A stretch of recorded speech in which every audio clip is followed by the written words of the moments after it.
মিটমিট করে আলো জ্বলছে। দুটি চড়ার মধ্যবর্তী এই জলপ্রবাহটা খালের মতো বয়ে যাচ্ছিল। ঘুরে তার অপর পারে গিয়ে উপস্থিত হলাম। সে জায়গায় জলের বেগে অনেকগুলো মোহনার মতো হয়েছে এবং সবকটাকেই বুনো ঝাউ গাছে একটা থেকে আরেকটাকে আড়াল করে রেখেছে। একটার ভিতর দিয়ে খানিকটা নৌকা বেয়ে গিয়েই আমরা খালের মধ্যে পড়লাম। জেলেদের নৌকোগুলো তখন অনেকটা দূরে কালো কালো ঝোপের মতো দেখাচ্ছে।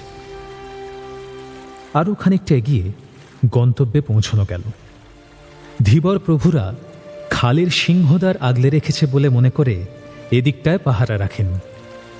এটাকে মায়াজাল বলে। খালে যখন জল থাকে না তখন এধার থেকে ওধার পর্যন্ত উঁচু উঁচু কাঠি শক্ত করে পুঁতে দিয়ে তারই বাইরের দিকে জাল টাঙিয়ে রাখে। পরে বর্ষার জলস্রোতে বড় বড় রুই কাতলা ভেসে এসে এই কাঠিতে বাধা পেয়ে লাফিয়ে ওদিকে পড়তে চায় এবং দড়ির জালে আটকে থাকে। 10, 15, 20 সের সেই রুই কাতলা গোটা 5-6 ইন্দ্র চোখের নিমেষে নৌকোয় তুলে ফেলল। সেই বিরাট আকায় মৎস্যরাজেরা তখন পুচ্ছ তাড়নায় ক্ষুদ্র ডিঙিখানা যেন চূর্ণ বিচূর্ণ করে দেওয়ার উপক্রম করতে লাগল এবং তার শব্দ বড় কম হল না। এত মাছ কি হবে ভাই? কাজ আছে, আর না, পালাই, চল চল বলেই সে জাল ছেড়ে দিল। আর দাঁড় টানবার প্রয়োজন নেই। আমি চুপ করে বসে রইলাম।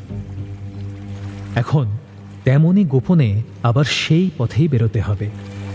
অনুকূল স্রোতে মিনিট 2-3 খরবেগে ভেসে এসেই হঠাৎ এক জায়গায় একটা দমকা টান মেরে আমাদের এই ক্ষুদ্র ডিঙিটা পাশের ভুট্টা ক্ষেতের মধ্যে গিয়ে ঢুকল।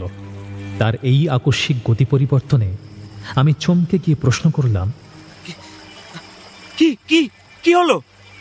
ইন্দ্র আর একটা ঠেলা দিয়ে নৌকোখানা আরো খানিকটা ভিতরে পাঠিয়ে দিয়ে বলল, চুপ, শালারা টের পেয়েছে। 4খানা ডিঙি খুলে দিয়ে এদিকেই আসছে, ওই দেখ। তাই তো বটে। প্রবল জলতাড়নায় ছপাছপ শব্দ করে 4খানা নৌকো আমাদের গিলে ফেলবার জন্য যেন কৃষ্ণকায় দৈত্যের মতো ছুটে আসছে। ওদিকে জাল দিয়ে বন্ধ, সামনে এরা, পালিয়ে বাঁচার কোনো